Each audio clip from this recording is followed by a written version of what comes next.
अगर मैंने अपनी लाइन क्रॉस की ना तो आप शायद बर्दाश्त नहीं कर पाएंगी। और अगर मैं रीत, प्लीज तू शांत हो जा।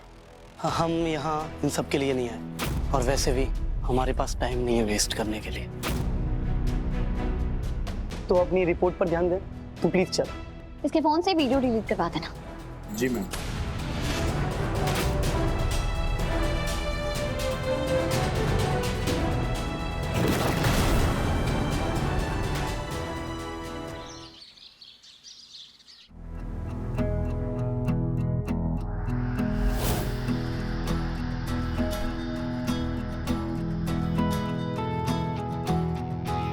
क्या हुआ? आज आपने अपने सारे कपड़े दान करने का प्लान किया है क्या? रीत, इन सब कपड़ों को ना तुम दान ही कर दो। ये सब के सब बेकार और गंदे लग रहे हैं। आपको पता है, इससे पहले मैंने सिर्फ औरतों को ये कहते हुए सुना था। नहीं मतलब हम कहते हैं ना कि होली पे पहनने के लिए पुराने कपड़े नहीं है क्योंकि सारे कपड़े नए हैं, या दिवाली पे पहनने के लिए नए कपड़े नहीं है क्योंकि सारे पुराने हो गए हैं। ठीक है रीत, तुम भी मेरा मजाक उड़ा लो। नहीं, मैं मजाक नहीं उड़ा रही हूँ। वैसे जिस तरह आप हर दिन इतना टाइम लगाते थे अपने शर्ट सिलेक्ट करने में, मुझे पता था आज नहीं तो कल ऐसा दिन आएगा ही। इसलिए मैं अपने सर फिरे पति के लिए कुछ लेकर आई हूँ।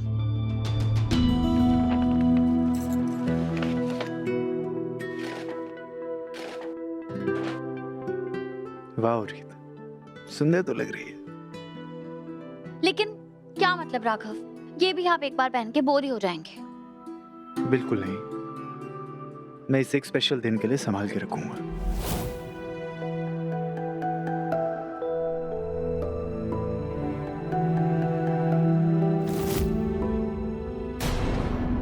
मेरी शर्ट किसने कट कर दी? मैंने।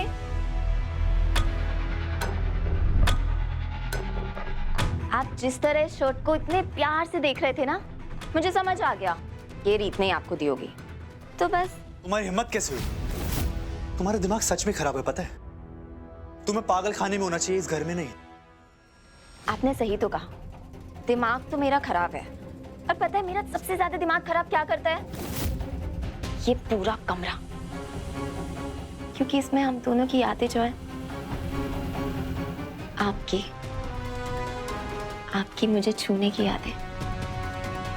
अरे राघव जी, आपको मैं शर्मिंदा नहीं कर रही हूँ, आप इतने लाल क्यों हो गए?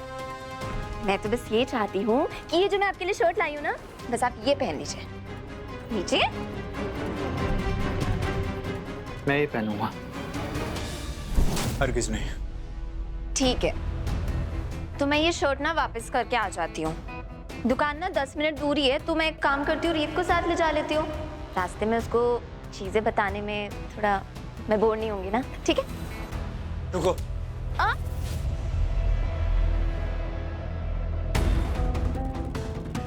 ये हुई ना बात। राघव जी देखिए, मैं ना आपको गुस्सा नहीं दिलाना चाहती हूँ, पर आप एक बार में मेरी बात सुनते ही नहीं है, तो मैं क्या करूँ? और उफ पापा, इतना गुस्सा। वैसे आप बहुत क्यूट लगते हैं गुस्से में भी।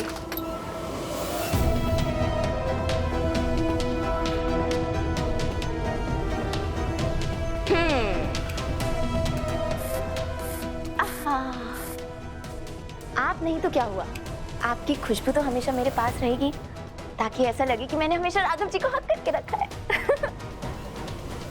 सपना, प्लीज मुझे पैसों की इस वक्त बहुत जरूरत है। तुम मुझे जानती हो, मैं ऑफ कोर्स तुम्हें पैसे दे दूंगी, 1 महीने के अंदर अंदर ही फॉर श्योर। चलो ज्यादा से ज्यादा 2 महीने में। मैं नहीं ले सकती ना घर से, भैया से पैसे नहीं मांग सकती, इसलिए तो मैं तुम्हें बोल रही हूँ, मैं बहुत मुश्किल में हूँ, प्लीज हेल्प मी आउट सपना। हाँ, हेलो हेलो, फोन काट दिया। उन्नति,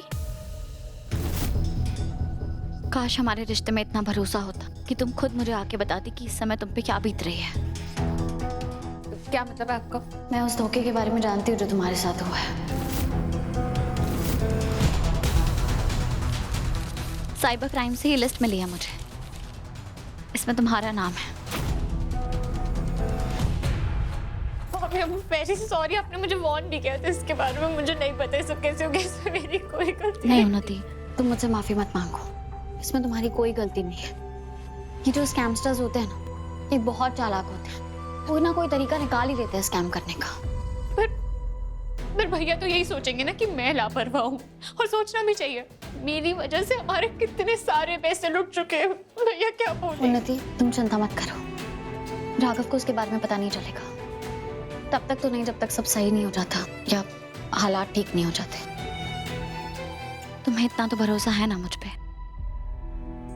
थैंक यू सो मच भाभी। पर इसके बदले में मुझे तुमसे कुछ चाहिए। क्या? तुम्हें मेरी हेल्प करनी होगी उस लड़की तक पहुंचने में।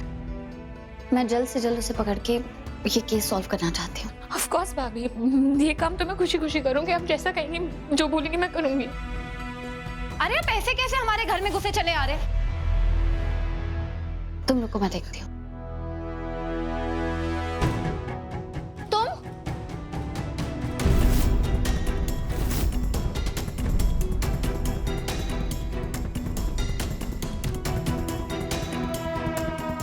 तुम मेरा पीछा करते करते यहाँ भी आ गए। तुम्हारी हिम्मत कैसे हुई मेरे घर में आने की? अभी के अभी निकलो यहाँ से।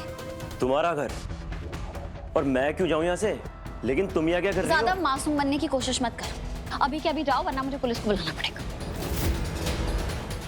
शायद तुम ऐसे नहीं मानोगे। दिव्या भाभी, फोन देना। विक्रांत भैया, अरे रीत रीत रीत, ये क्या कर रहे हो आप? ये मेरे भाई हैं विक्रांत।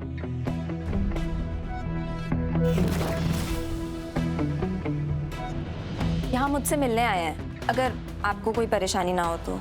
ये तुम्हारा भाई है? आदमी तो आदमी होता है, खुले सांड जैसा। पर लड़की को ना अपनी हद में रहना चाहिए, अपनी मान मर्यादा का पालन करना चाहिए।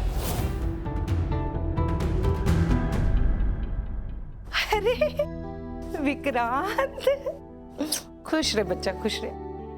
विक्रांत बेटा, तुम? प्रणाम अंकल। खुश रहो, जीते रहो। क्या हो रहा है यहाँ? क्यों शोर मचा रखा है? राघव जी, ये ना मेरे भाई हैं विक्रांत। रीत को शायद कुछ मिसअंडरस्टैंडिंग हो गई थी तो उन्होंने थोड़ा भला बुरा सुना दिया। बेटा दरअसल ना ये आज ही ग्वालियर से आया है। बहन की शादी है ना, तो मैंने इसे शादी की तैयारियों के कामकाज में हाथ बटाने के लिए बुलाया है। मेरी तो उम्र हो रही है और पैरों में भी बहुत दर्द रहता है, इसलिए मुझसे अकेले हो नहीं पाता।